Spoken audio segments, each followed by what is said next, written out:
नमस्कार, आप देख रहे हैं यूपी की ललकार और मैं हूं आपके साथ अर्चना गुप्ता।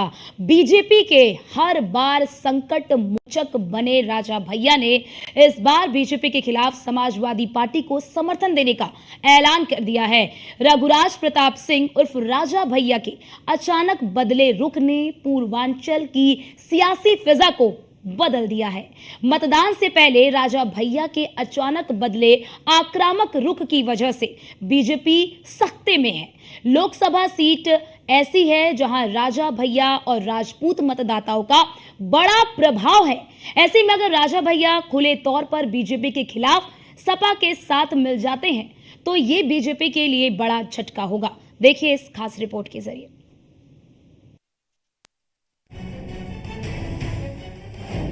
पश्चिम के बाद अब पूरब में राजपूत बिगाड़ेंगे बीजेपी का खेल। सपा को दिया समर्थन, बीजेपी को दिखाई रेल। पूर्वांचल में राजपूतों को किया लामबंद, बीजेपी ने किया बाहुबली पर पलटवार। बाहुबली क्षत्रिय नेताओं को राजा के खिलाफ उतारा। छठे चरण के मतदान के कुछ घंटे पहले ही मिर्जापुर में समाजवादी पार्टी के नेताओं को राजा भैया की जनसत्ता दल ने समर्थन देकर अनुप्रिया पटेल की नींद उड़ा दी है। ये भाजपा और उसके सहयोगियों के लिए पूर्वांचल से बुरी खबर है। बीजेपी के हर बार संकट मोचन बने राजा भैया ने इस बार बीजेपी के खिलाफ समाजवादी पार्टी को समर्थन देने का ऐलान कर दिया। रघुराज प्रताप सिंह उर्फ राजा भैया के अचानक बदले रुख ने पूर्वांचल की सियासी फिजा बदल दी है। मतदान से पहले राजा भैया की अचानक बदले आक्रामक रुख की वजह से बीजेपी सतमे है। 1 दर्जन से ज्यादा लोकसभा सीट ऐसी है जहां राजा भैया और राजपूत मतदाताओं का बड़ा प्रभाव है। ऐसे में अगर राजा भैया खुले तौर पर भाजपा के खिलाफ सपा के साथ मिल जाते हैं तो ये बीजेपी के लिए बड़ा झटका होगा। लेकिन सबसे बड़ा सवाल ये है कि एक नहीं बल्कि बार बार राजा भैया जब भी बीजेपी संकट में आई तब तक राजा भैया संकट मोचन बनकर बीजेपी के साथ खड़े नजर आए। मसला चाहे राष्ट्रपति चुनाव का हो या फिर राज्यसभा का एमएलसी के चुनाव हो या फिर अन्य कोई भी मौका, राजा भैया हमेशा बीजेपी के मददगार रहे। लेकिन ऐसी क्या वजह बन गई कि अचानक राजा भैया बीजेपी के खिलाफ हो गए? तो आपको बताते हैं वो बयान जिसे आग में घी डालने का काम किया है। कुंडा में जनसभा के दौरान अपना दल की अध्यक्ष अनुप्रिया पटेल ने अघोषित तौर पर राजा भैया को निशाने पर लेते हुए एक बयान दिया था। ईवीएम के बटन से पैदा होता है,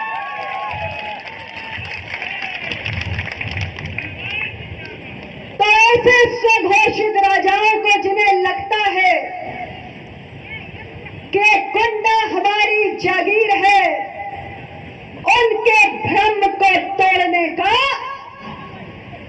अब आपके पास एक बहुत बड़ा सुनहरा अवसर आ चुका है।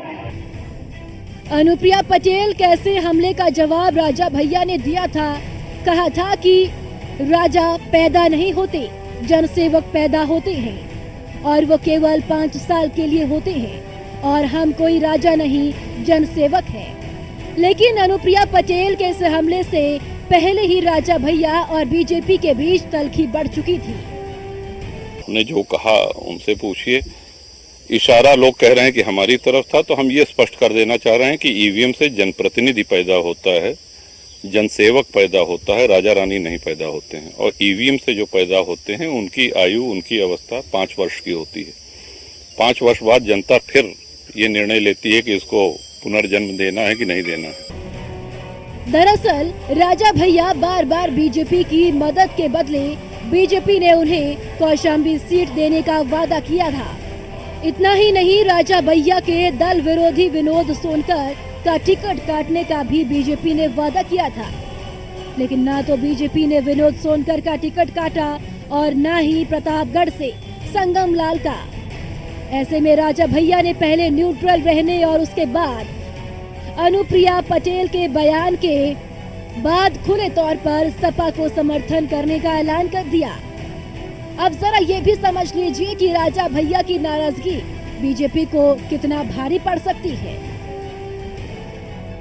प्रतापगढ़, सुल्तानपुर, जौनपुर, मछली शहर, घोसी और मिर्जापुर में क्षत्रिय, कुर्मी और ब्राह्मण वोटरों पर राजा का बड़ा प्रभाव है।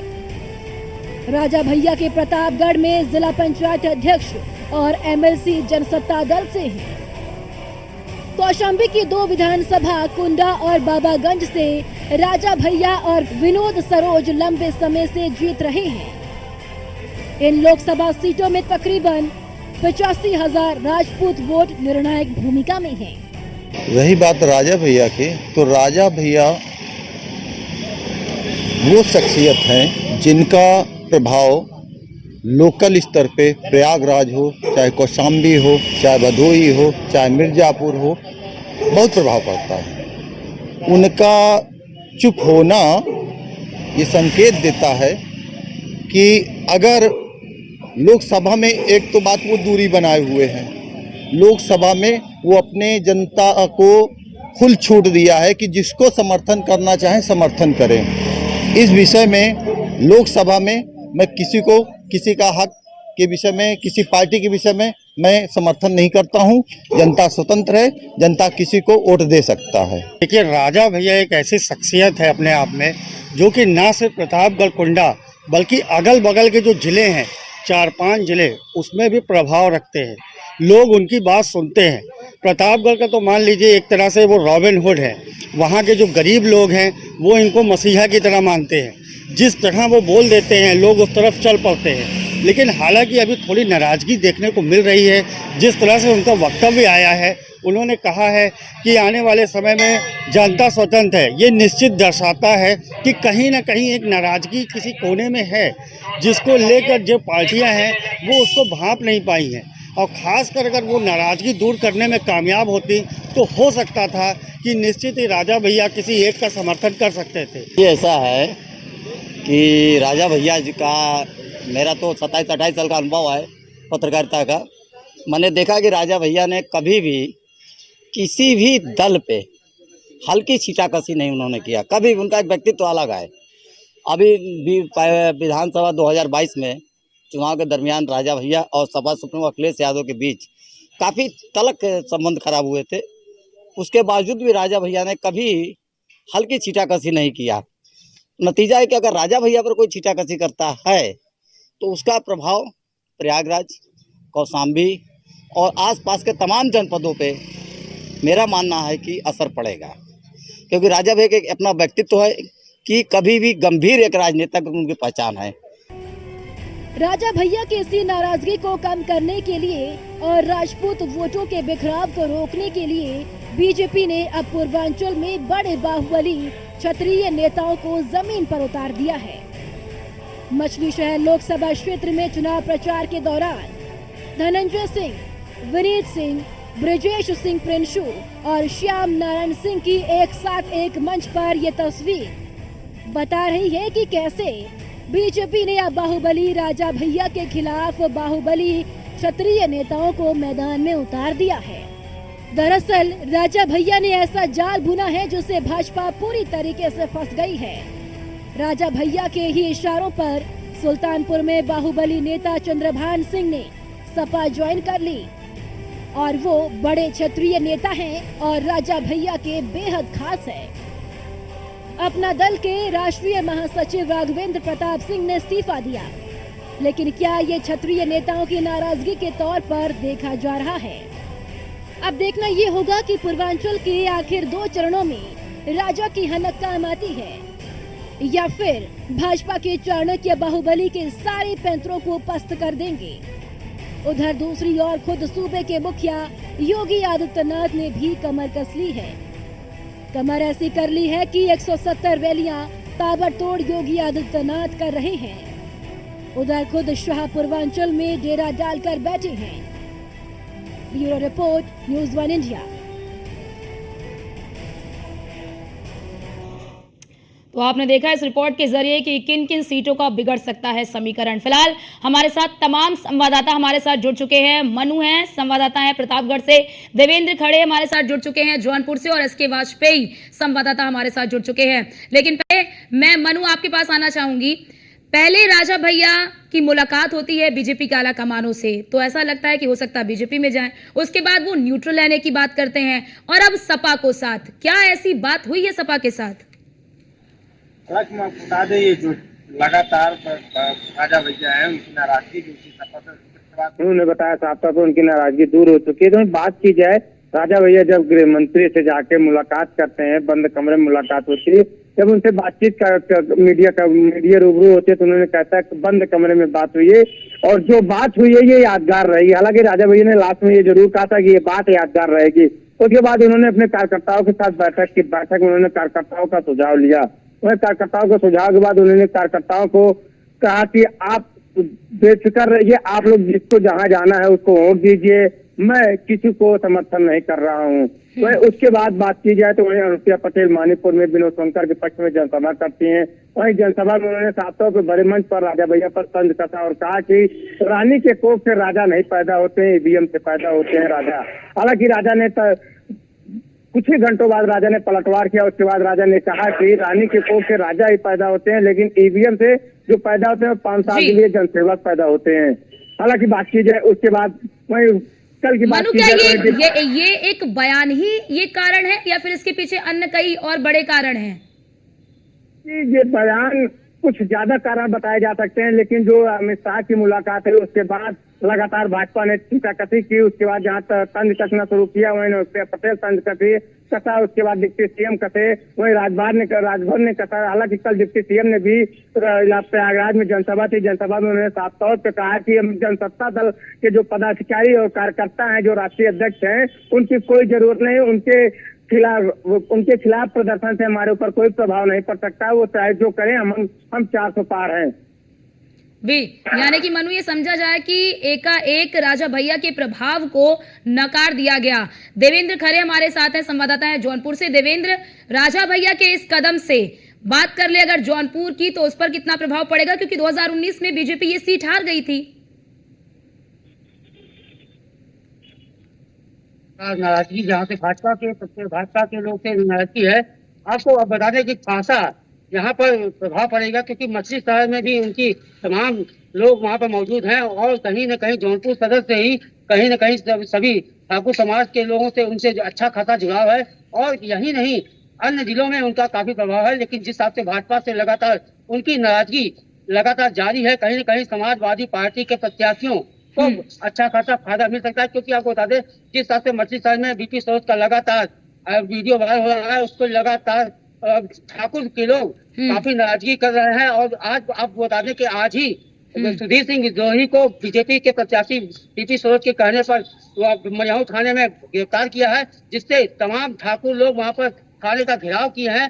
क्योंकि लगातार जिस हिसाब से बीपी सरोज का एक वीडियो वायरल हुआ था, जिसमें उन्होंने कहा था SC/ST बाबा और बाबा कहा था, उसके बाद लगातार वहां के ठाकुर काफी नाराज हैं और पंडित लोग भी नाराज हैं, क्योंकि राजा भैया का दबदबा जौनपुर नहीं अन्य पूर्वांचल में कई जिलों की सीटों पर प्रभावित कर सकता है। जिस हिसाब से भाजपा से लगातार उनकी नाराजगी देखी जाए, कहीं न कहीं समाजवादी पार्टी के प्रत्याशियों को अच्छा खासा लाभ मिल सकता है। जी एसके वाजपेयी, आपके पास आऊंगी। राजा भैया के इस कदम से क्या पूर्वांचल में समीकरण बदलेगा और कितनी सीटों पर इसका प्रभाव पड़ सकता है?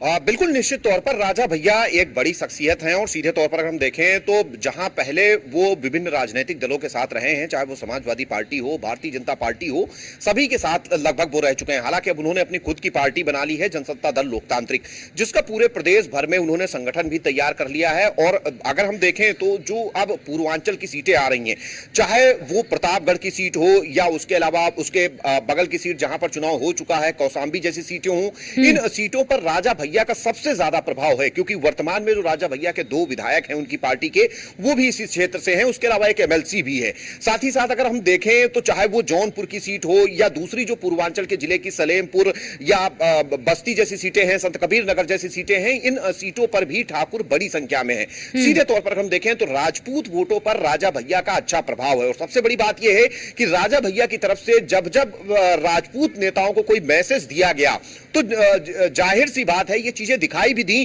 कि राजा भैया के मैसेज पर राजपूतों ने सीधे तौर पर काम भी किया है। हालांकि जब पहला दूसरा चरण चल रहा था उस दौरान जो राजपूतों की नाराजगी की बात आई थी, उसको बीजेपी ने आगे आने वाले चरणों में काफी कुछ मैनेज करने की कोशिश की। यही एक वजह है कि राजा भैया की शीर्ष नेतृत्व के नेताओं के साथ मुलाकात भी हुई थी, हालांकि बात नहीं बन पाई। और सबसे बड़ी बात यह है कि राजा भैया कुछ चाह रहे थे, क्योंकि चाहे हम निषाद पार्टी की बात करें या उसके अलावा सुहेलदेव भारतीय समाज पार्टी की बात करें या फिर अपना दल की बात करें, जो कि भारतीय जनता पार्टी के साथ सहयोगी दल के रूप में है, उन सभी को भारतीय जनता पार्टी ने सीटें अपने गठबंधन के तहत दी हैं। निषाद पार्टी में निषाद पार्टी के अध्यक्ष संजय निषाद के बेटे को टिकट है, ओम प्रकाश राजभर के बेटे को टिकट है, अनुप्रिया पटेल समेत उनकी पार्टी के 2 लोगों को टिकट है। तो ऐसे में राजा भैया भी चाहते थे कि जो उनके प्रभाव की सीटें हैं, चाहे वो प्रतापगढ़ हो या कौशांबी हो, वहां पर उनके पार्टी के लोगों को भी मौका दिया जाए, गठबंधन के तहत उनको भी सीटें दी जाए। हालांकि जब हमने राजा भैया से इस पर बात की थी तो उनका कहना था कि उन्होंने किसी चीज को लेकर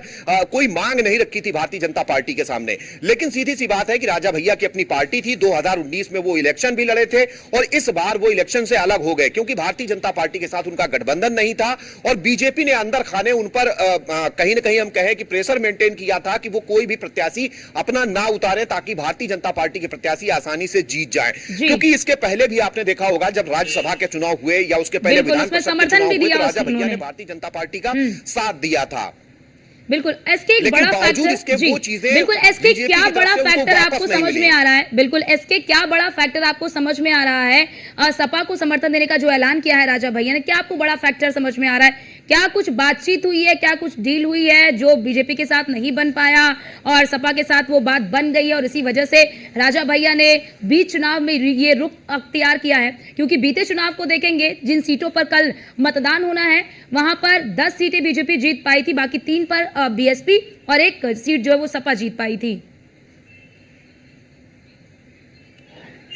बिल्कुल सीधे तौर पर आपको एक चीज समझनी होगी कि जब 2012 से लेकर 2017 तक उत्तर प्रदेश में समाजवादी पार्टी की सरकार थी और अखिलेश यादव मुख्यमंत्री थे, उस दौरान राजा भैया उत्तर प्रदेश सरकार में जेल मंत्री और खाद्य रसद मंत्री रह चुके हैं। सीधे तौर पर समाजवादी पार्टी से उनके रिश्ते पुराने हैं, चाहे वो मुलायम सिंह के जमाने में रहे हो या उसके बाद अखिलेश यादव के जमाने में। अखिलेश यादव के साथ उनके रिश्ते उस दौरान समाजवादी पार्टी के साथ खराब होंगे, मैं अखिलेश यादव के साथ नहीं कहूंगा बल्कि समाजवादी पार्टी के साथ, जब 2019 में समाजवादी पार्टी ने बीएसपी के साथ गठबंधन कर लिया था, क्योंकि बीएसपी सुप्रीमो मायावती के साथ राजा भैया के संबंध अच्छे नहीं हैं। वो नहीं चाहते थे कि सपा बसपा के साथ गठबंधन करे, इसी वजह से राजा भैया ने अलग चुनाव लड़ा था। हालांकि वो अखिलेश यादव के साथ हर मौके पर रहे हैं। जहां तक इस बार राज्यसभा का चुनाव का सवाल है, लगातार भारतीय जनता पार्टी ने उनसे संपर्क किया और उनको मनाने की कोशिश की, जिन पर उन्होंने समर्थन भी दिया था। ये कई वजह हैं। समाजवादी पार्टी ने उनसे इस चुनाव में, समाजवादी पार्टी के प्रदेश अध्यक्ष नरेश उत्तम ने भी राजा भैया के घर जाकर उनसे संपर्क किया था, उनसे समर्थन भी मांगा था।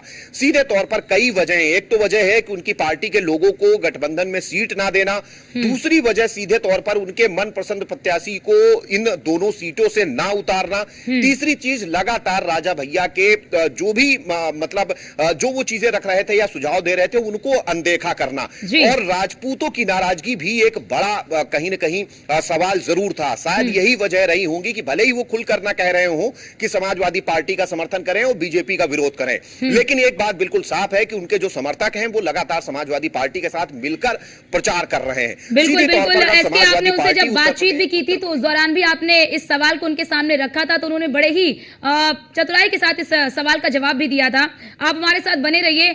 मनु भी हमारे साथ प्रतापगढ़ से लगातार बने हुए हैं। मनु, कल वहां पर भी मतदान होना है। अब ऐसे में राजा भैया के इस रुख की वजह से प्रतापगढ़ में किस तरह से समीकरण बीजेपी का बिगड़ेगा और अन्य पार्टियों का समीकरण बनेगा?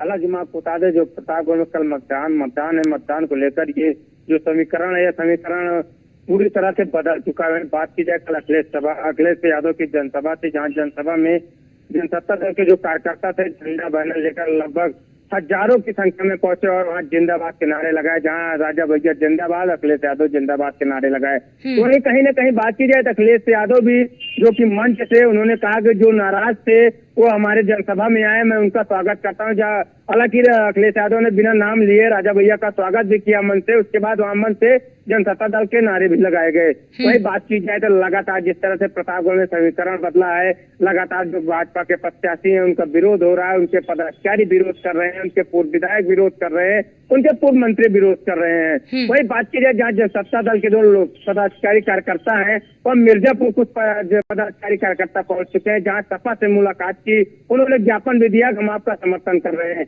इस पे जब हम MLC अच्छे प्रकाश सिंह से बात हुई तो उन्होंने साफ तौर पर इनकार कर दिया कि हम किसी का समर्थन नहीं करें, जो मेरा परिवार है ये बड़ा परिवार है, हम किसको कहाँ तक रोकेंगे, ये सब आक्रोशित है, ये सब लोग आप चाहे जहाँ जा सकते हैं, हम इनको कहीं मतलब किसी को कहीं तक कहाँ तक हम रोक पाएंगे। हालांकि बात की जाए जो प्रतापगढ़ का समीकरण है पूरी तरह से बदल चुका है। जी देवेंद्र जौनपुर से हमारे साथ जुड़े हुए हैं। देवेंद्र, अगर बात कर ले जौनपुर की, तो जौनपुर की क्या आप स्थिति देख रहे हैं? क्योंकि देखिए जौनपुर भी बहुत ही ज्यादा महत्वपूर्ण सीट मानी जाती है, और क्योंकि इस बार हमने देखा है कि किस तरह से जो बाहुबली नेता हैं उन्होंने भी बीजेपी को समर्थन देने का ऐलान कर दिया। बीते चुनाव में तो यहाँ पर भी हमने हार जीत का अंतर देखा था कि किस प्रकार रहा। इस बार क्या कुछ देख रहे हैं तस्वीरें? देखिए जौनपुर की दोनों सीटों पर समीकरण पूरी तरह से बदल चुका है, क्योंकि जिस हिसाब से वो पूर्व सांसद धनंजय सिंह काला पलटा है और भाजपा को समर्थन दिया है, कहीं न कहीं उनके समर्थकों में भी काफी नाराजगी देखी गई है कि आखिर में ये किस कारण से ये भाजपा को समर्थन करे हैं। क्योंकि बसपा से जिस तरह उनकी पत्नी का टिकट कटने के बाद यहाँ पर माहौल बहुत पूरी तरह से गर्म हो गया था, लेकिन एकाएक जब भाजपा को पूर्व सांसद धनंजय सिंह ने समर्थन दिया, और वहीं मछली शहर लोकसभा में जो सोनभद्र के MLC हैं विनीत सिंह और धनंजय सिंह और विजय सिंह पिंसू वो एक मंच को साझा की है, उसके बाद कहीं न कहीं वहां के मछली शहर के जो ठाकुर मतदाता हैं कहीं न कहीं उसका विरोध प्रदर्शन करते हुए साफ दिखाई दिए। उनका साफ कहना है कि इस बार मछली शहर के सांसद को हम यहाँ से जो सांसद नहीं बनाएंगे, और जौनपुर लोकसभा से जिस तरह से कृपा शंकर सिंह, क्योंकि लगातार यहाँ पर विरोध दोनों प्रत्याशियों को लगातार जो भाजपा के प्रत्याशी उनका लगातार विरोध झेलना पड़ रहा है। ठीक है देवेंद्र, ठीक है, बहुत शुक्रिया आप सभी का हमारे साथ जुड़ने के लिए और तमाम जानकारी साझा करने के लिए।